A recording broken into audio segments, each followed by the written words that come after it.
Namaste and good afternoon. Greetings from all of us at Apollo Hospitals. This is Dr. Srinidhi Chidambaram. Welcome to our corporate health series, where we aim to bring you awareness on health and wellness so that you can enjoy a productive and successful journey ahead. One of the cornerstones of good health is optimal nutrition. I won't call them as efforts to becoming slim or losing weight. Today, we know that eating healthy, maintaining good nutrition does not mean just losing weight. Good nutrition can help you in numerous ways in improving your overall health, and we all know that it can help in reducing the risk of many diseases like heart disease, diabetes, osteoporosis. It can help in lowering your blood pressure, improving your mental health, well-being, productivity, improving your ability to fight off infections, recover from illnesses and injuries, and increase your energy levels, which is what you want. But sadly, we equate nutrition with only weight loss, and there is also far too much buzz all around us on diets and all sorts of terms like keto, paleo, intermittent fasting. They're all thrown around. As busy professionals, we often opt for quick fixes without understanding the concept behind them, or crash diets. Equally often, busy corporate employees often tend to miss meals or eat foods which are not healthy, which are low in nutrients. We miss meals or try to fuel up with coffee or tea or smoking. So planning and prepping meals is yet another thing for you and your family amidst your busy career, which is also a big challenge to many. How can you then meet your nutritional goals? If nutrition is that important for your overall health, how do we achieve this? This session has been planned specially to tell you how. The aim of the session is to discuss how busy professionals like you can fuel your body and mind for optimal productivity, success, and performance. Joining me today is Dr. Priyanka Rohatgi, Chief Clinical Dietitian and Head at Apollo Hospitals, Bangalore, who brings over 22 years of expertise in clinical dietetics and research. Certified with ESPEN, her specialization spans diverse areas including nutrition for the elderly, ethics, nutrition in critical care, cancer, and more. An accomplished professional, Dr. Priyanka holds certifications in critical care nutrition and gut health, FODMAP diet from prestigious institutions like the Federation of the Royal College of Physicians in the UK and the Monash University, Australia, respectively. With several gold medals to her credit and an esteemed international award from the UK Emerald Group in 2007, Dr. Priyanka is recognized for her outstanding scientific contributions. She is a certified Six Sigma Green Belt and an expert member of DSMB at Cornell University, US. She's also a prolific author with several research publications in national and international scientific journals, chapters in 9 books. She's a sought-after speaker as well in renowned forums, and she has served as president of the IDA Bangalore chapter and was an elected member of NAC IDA. Thank you so much, Dr. Priyanka, for joining us today. It's a pleasure to have you here. And I would like to begin by asking you, what is really the right approach to nutrition? The right approach to nutrition should be something that's sustainable, and to make it really something which we can understand and remember on a daily basis, I'd like to throw up an acronym, SHOES. So SHOES helps us. The term SHOES can be expanded to say sustainable. H stands for hydration. That's a very important component of our health to get rid of all the toxins from our body. O stands for omitting long sitting. Most of us in our corporate jobs end up sitting for long hours, and sitting is the new smoking. If you sit for more than 2 hours at a stretch, it produces the same amount of free radicals in the body like taking a cigarette. E stands for making your diet economically friendly, which would mean that you remove all the processed and packaged food items and make it simple and easy to eat and cook. And S stands for sleep. So these together, the shows acronym together, would really help us in attaining good lifestyle with a healthy nutrition.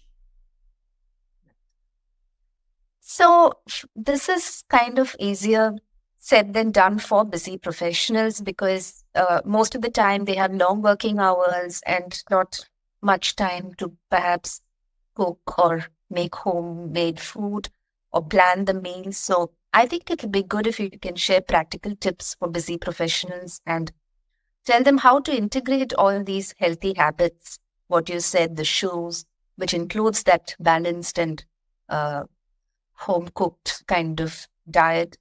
How do you do that every day? Like you also said, sustainable. So, how does that work every single day?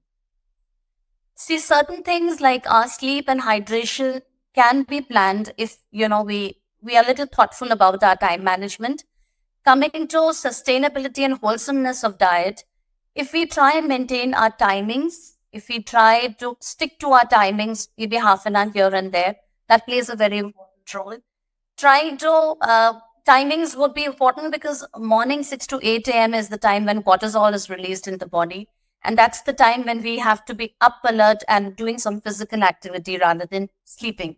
So getting up early, maintaining the circadian rhythm, trying to eat on time, trying to be a little mindful and not just keep eating just because food is available. So, keeping a little consideration on your portion size, on the kind of nutrients or the foods you choose to eat. Load up a little bit of protein and fiber in every meal. It could be in various forms. Even if it's a corporate breakfast at work, you have different kinds of egg preparations, or you may have sprouts or sundals or different dairy preparations. So, choosing between the proteins as a little larger portion and reducing your carbs to a little extent and loading in good amount of vegetables and fruit. So you have this very nice concept by the Mayo College, which is called the My Plate method. So every time we pick up a plate, we divide our plate into 4, and we keep in mind that only 1/4 of it has to be my carbs. So be it bread or pasta or idlis or chapatis or rice, any kind of carbs, only 1/4. The remaining 1/4 is my protein portions coming from dal or milk or eggs or poultry or chicken, depending on the kind of food habits a person has. And the remaining half should be fruits and vegetables. So if we can just maintain this for every meal, no matter where we are eating, we can actually keep that wholesomeness in mind. And would you also say that, if people are planning their meals or bringing meals to work, is that more advisable? And how should they plan? Should it be in a similar way as the plate, or it really doesn't matter? Or is there something that, you try to eat home cooked meals as much as possible? Home cooked because you know what you're eating, and a known devil is better than an unknown. So, even if I indulge into something, I know that I have indulged into a little extra calories if it's a home cooked meal, which does not happen when we don't know our food. However, there are multiple instances when we cannot carry our food. So in those cases, visibly when you see the food, if it's say an apple pie versus an apple, or a nut chicky versus a kaju barfi, or you can visibly make out a difference between a cake pudding and a payasam kind of a preparation. So there a little bit of nutrient density to be kept in mind and reduction in calories. So we look at wholesome choices rather than choices which have more processed and high sugar containing items. So you were talking about mindful eating. So could you elaborate a little more about that? So mindful eating is, number one, it starts from the mouth. So chewing your food well. And you should be able to chew your food till it becomes liquid enough. So drink your food and eat your water, which means that you chew your food so thoroughly that, half of the digestion in the mouth has already happened, and it becomes easier for the body. That also, it signals our brain to have early satiety. We would be satiated much better if we've chewed our food well. So that mindfulness can come in only when we concentrate on our eating and we're not, focused on our gadgets or not multitasking while we are eating. So number one, focus on your chewing. Number two, the kind of selections you've made. It's okay to eat sometimes what we love eating. Some indulgences sometimes is okay, but a smaller portion of it. And, balance it out with the other healthier part of things. In your plate, if you remember that I have to have foods grown on a plant than manufactured in a plant, I'm able to get more wholesomeness through that plate. And, I could balance out a lot of things. And once you feel you're half full, just stop eating. We don't have to really fill ourselves completely, and then we feel very bloated and uncomfortable. So you should keep your stomach a little light and help the digestion to happen automatically. Another important thing could be if we could take a stroll after the meal. That helps in digestion. So this is not a brisk walk. This is just a stroll. After every meal, say breakfast, lunch, and dinner, if you have certain meetings which you have to walk the talk, or you can, do certain things in the other campus of yours, you could walk a little bit between your meals, immediately post meals. That helps. Right. Also, today's corporate life is quite fatiguing, and it kind of taxes both the body and the mind many times. And often people say that we're very tired all the time, or we can't concentrate, we can't make decisions, and have a mental fog. So these kind of things are common terms that are floating about now. So how do we? Is there some way in which nutrition can help in combating these? So we see that quite a lot in our health check patients. We have a lot of healthy population coming in for annual health checks. And there is a wide range of vitamin B12 deficiency, vitamin D deficiency, magnesium deficiency, lack of muscle mass. These contribute to what is called as chronic fatigue syndrome. So number one, don't self-treat yourself. Get it evaluated from a qualified healthcare professional. Once you know that these are the problem lines, get them corrected. And, doing some kind of strength training is very, very important, especially after the age of 35. So indulging into strength training activity and correcting the deficiencies is something which is the long-term relief for chronic fatigue.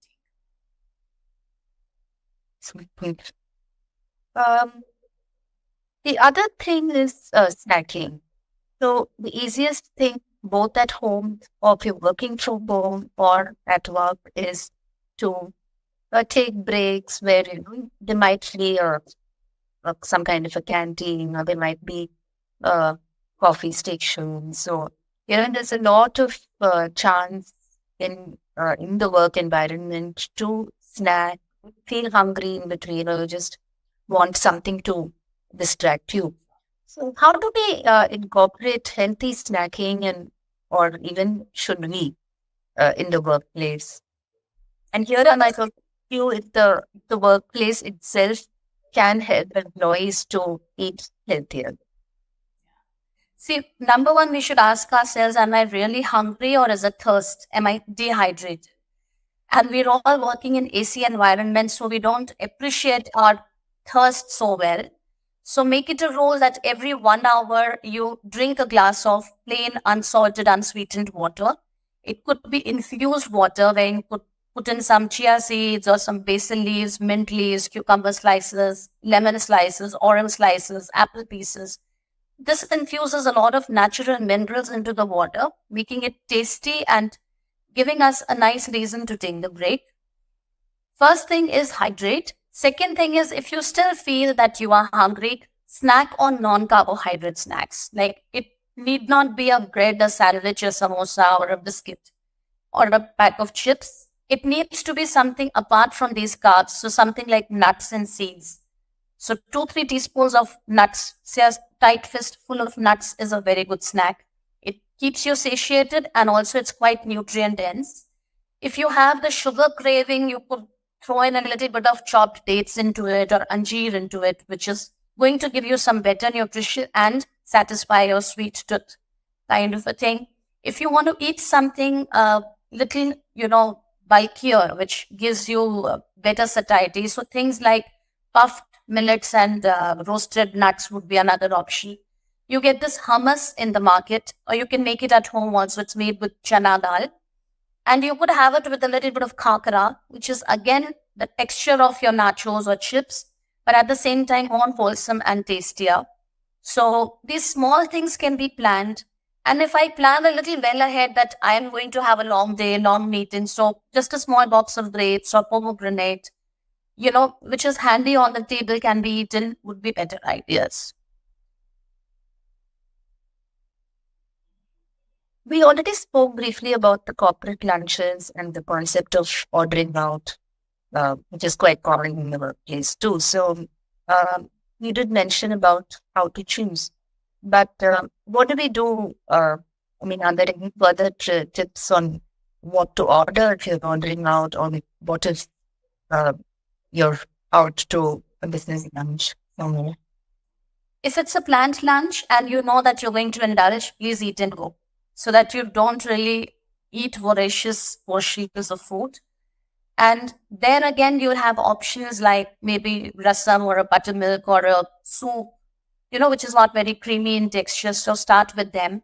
If it's a banana leaf platter, you have options of kosamri and different kinds of salads.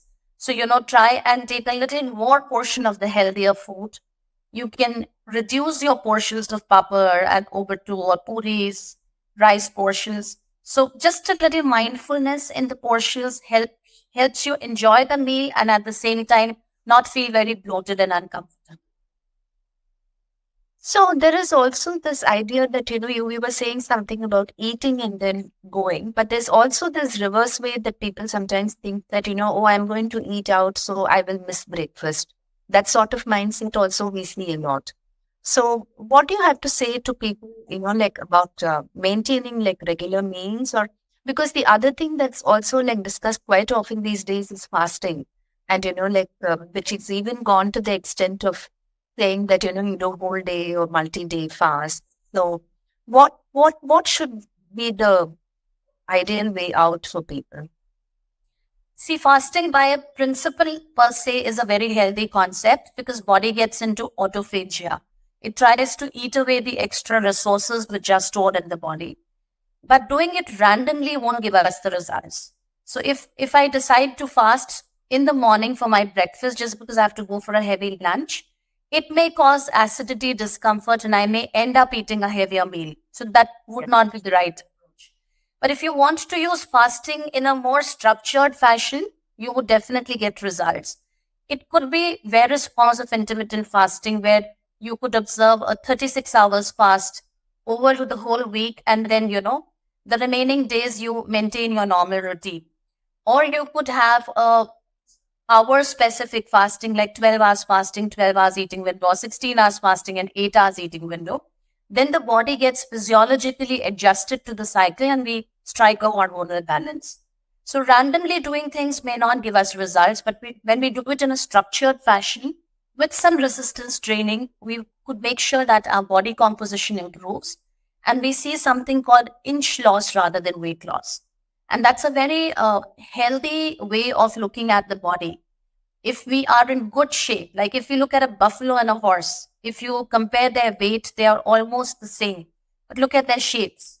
So if you look at the inches of both, so that's more to do with the activity, the discipline, and the structure. So body composition is more important than your body weight. Also, this now that, we have such a variety of cuisines and dishes, different options, and also a lot of plant-based options. So is there any particular cuisine or a particular type of food that is healthier? Or is just that they're all the same in their macros and handles?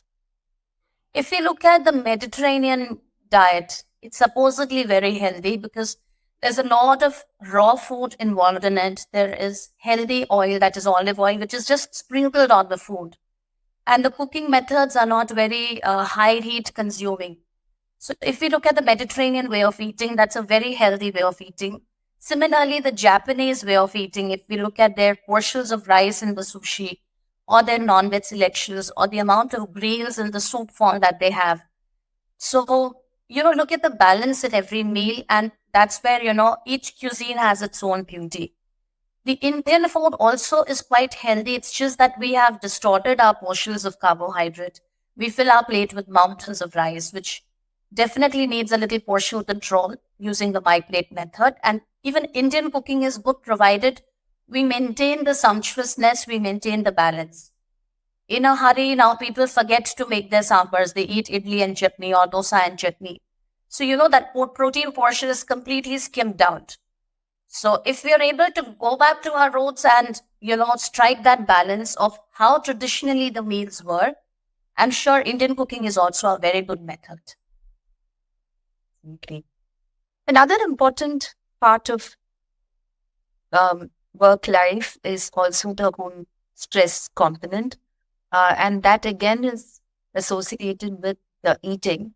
So either people miss meals or they do stress eating or there are nighttime eating. Can nutrition itself help in overcoming stress, or what do you do in such situations? Stress is something which is unavoidable, but if we tame it well, we can definitely handle it well. And a lot of it comes from sugar cravings, and people find it rewarding for themselves that, they've had a stressful day, so they can eat a big pastry or a piece of cake or an ice cream. Now, we need to understand the physiology of sugar craving. If we've been protein starved the whole day, if we've been dehydrated, there are very high chances of being, sugar craved. So if we can handle this by introducing small portions of hydration break, taking some small protein snack in the form of nuts or in the form of sundal or some sprouts or maybe a granola bar, a fruit yogurt, small things, but they can really help us curb that sugar craving in the evening. And stress should never be related with food rewarding. That's a wrong mechanism. Sugar is like cocaine. It is very addictive. So, even if we are stressed out, first let's hydrate ourselves, have a little bit of stress release through various methods of yoga, meditation, going for a walk, trying to do a journaling as to where did I go wrong. Handwriting is one of the very good methods of, coming out of stress, because it is, when we do graphotherapy, it stimulates our brain, both the points here, and it helps us in retaining better memory. So there are many ways. Let's not look at food as one of the ways of busting our stress. Another important thing is travel. So, sometimes when you travel for work, it also seems to be a kind of, even if you've been following a healthy diet, it seems that you can just, forget about it and happily kind of indulge. Is that, so for people who travel a lot, that all kind of adds up. So how does that work, and how do you plan these kind of, or is it the similar concepts that you said earlier? See, if we have to plan a vacation, it wouldn't be as frequent as our work travel. So the principles of vacation can be slightly different from work travel. But no matter what, there is a disturbance in the schedule. So it's always better to minimize the overall disturbances. Like, try and be active. Even if you're traveling for work, try and maintain that 45 minutes of physical activity that you do, if it is indoor or outdoor in whatever form. Stick to your timings of sleep. Stick to your timings of food to whatever extent you can. Hydrate well. So these few things will reduce the burden of overeating on certain occasions while we are traveling. And the food is different. So indulging into completely different kind of food may be a little disturbing for the gut microbiome. So do not indulge into a lot of different kinds of things which you have not been introduced to before. So try and stick to similar kinds of food that the gut understands so that it can assimilate it better. Also, a quick word on some of the other, we spoke about fasting, but there's also a lot of other diets which people follow, the keto, the LCHF, there's a paleo diet, all sorts really. So where do all those things fit in, and are they sustainable in the first place? They are quite expensive to do on a daily basis because, a high fat source would be expensive. Number two, it's quite gut unfriendly because when we are going on a low carb diet, which is high in protein and high in fat, the gut microbiome is unable to assimilate. Gut microbiome feeds on the carbohydrate and the resistant starch, which comes from our fiber, from our grains that we eat, from the fruits and vegetables we eat. And unfortunately, our keto and paleo does not allow us to eat large portions of fruits and vegetables. So when such people reach their target of weight loss happens. But when they try and come back to normal eating, they find it very difficult and they develop something called irritable bowel, which then becomes another stress factor. And we find a lot of our clients coming back to us with stress, severe hair fall, stomach upset, bloating. And these in the long term can lead to other non communicable diseases like hypertension, obesity. So, number one, they're not sustainable. Number two, they're not evidence based that they're going to give you long term benefit. So, I don't think we should experiment on our health and, fall prey to such kind of diets.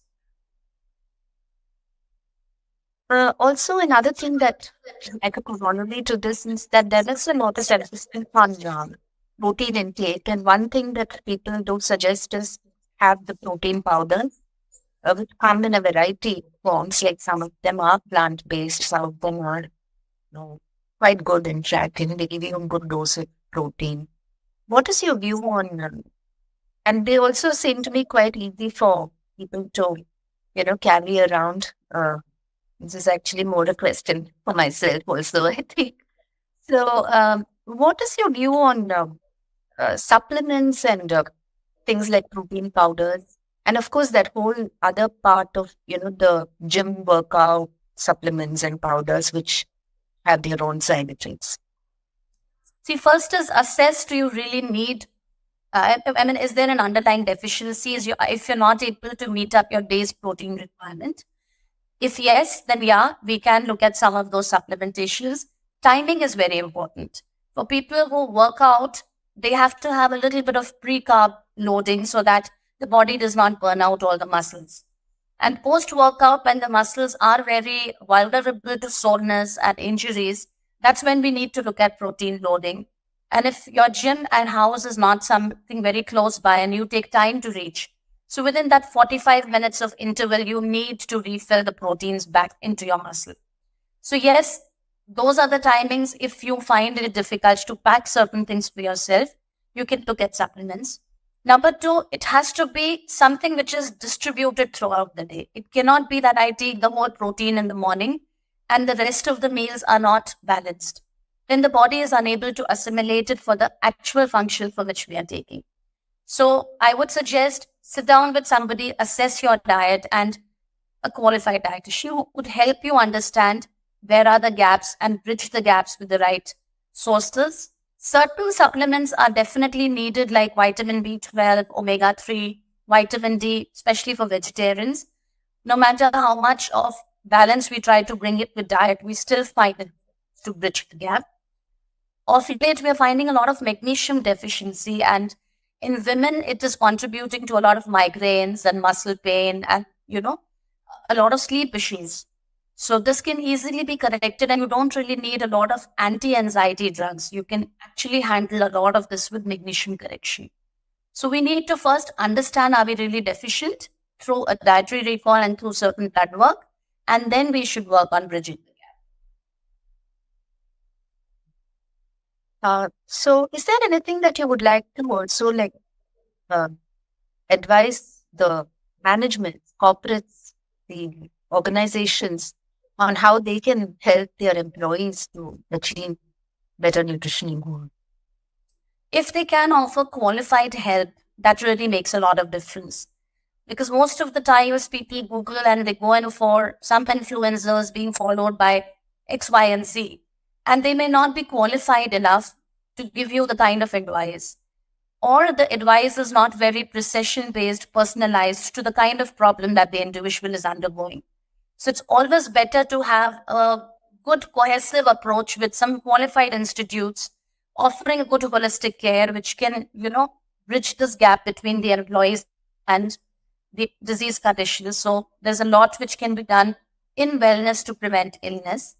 And if the corporates can work towards it, they can really bring about good productivity in their employees. We did a simple study with our set of people in our hospital. We do an annual health check every day, and every year, and we realized there were quite a few chunk of people who were sitting in the pre-diabetes window. And we're all promoters of healthcare, but we ourselves may not be doing what is required.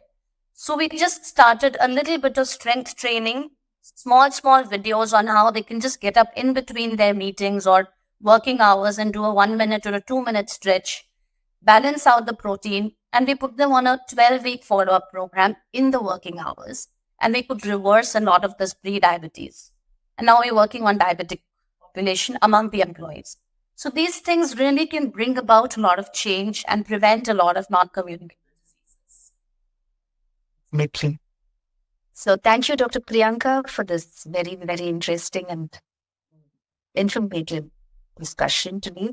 I hope viewers, you found this session informative and useful as well.